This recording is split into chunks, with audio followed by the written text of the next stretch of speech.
புதுச்சேரியில் 9 வயது சிறுமி பாலியல் வன்கொடுமை செய்யப்பட்டு படுகொலை செய்யப்பட்டதை கண்டித்து இந்தியா கூட்டணி மற்றும் அதிமுக சார்பில் அறிவிக்கப்பட்ட பந்த் போராட்டம் தொடங்கியிருக்கிறது.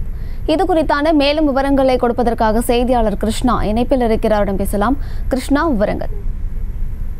அம்ருத், புதுச்சேரியில் சிறுமி பாலியல் வன்கொடுமை செய்யப்பட்டு பயங்கரமாக கொலை செய்யப்பட்ட சம்பவம் புதுச்சேரியில் பெரும் பரபரப்பை ஏற்படுத்தியது. இதனை கண்டித்து மக்கள் போராட்டமாக கடந்த 2 நாட்களாகவே புதுச்சேரியில் ஆங்காங்கே சாலை மறியல் உள்ளிட்ட பல்வேறு போராட்டங்களை முன்னெடுத்தனர். அதனைத் தொடர்ந்து இந்த அதிமுக சார்பில் இன்று பந்து அறிவிக்கப்படும் என அறிவித்த நிலையில இன்று காலை முதல் இந்த பந்து போராட்டமானது துவங்கியுள்ளது.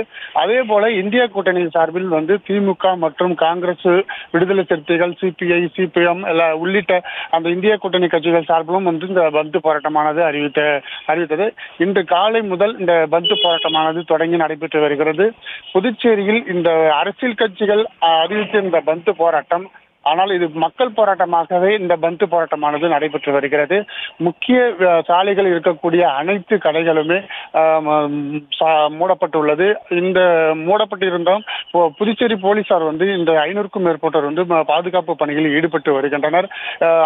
வெளியூருக்கு செல்லக்கூடிய தனியார் பேருந்துகளும் அரசு பேருந்துகளும் முற்றிலுமாக இயக்கப்படாமல் பேருந்து நிலைமையே வெளிச்சோடி காணப்படுகிறது. அது மட்டும் இல்லாமல் புதுச்சேரியில அந்த பேருந்து இயக்கப்படும் பந்து அறிவித்தும், ஆனால் ஒரு சில பேருந்துகள் அரசு பேருந்துகள் இயக்கப்படும் என்று நினைத்து ஒரு 50க்கும் மேற்பட்ட வெளி மாநில சுற்றுலா பயணிகளும் உள்ளூர் சார்ந்த வெளியூருக்கு செல்லக்கூடிய பயணிகளும் பேருந்து நிலையத்தில் கூடியிருந்ததன் காரணமாக அவர் கிட்டத்தட்ட ஒரு 2 மணி நேரம் காத்திருக்கும் சூழ்நிலை ஏற்பட்டது.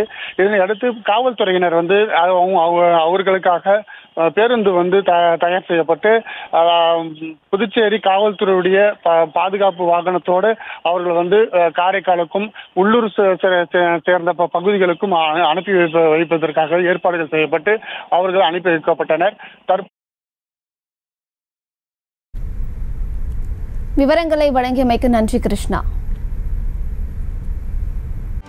செய்திகளை உடனுக்குடனும் துல்லியமாகவும் தெரிந்து கொள்ள சப்ஸ்கிரைப் பண்ணுங்க.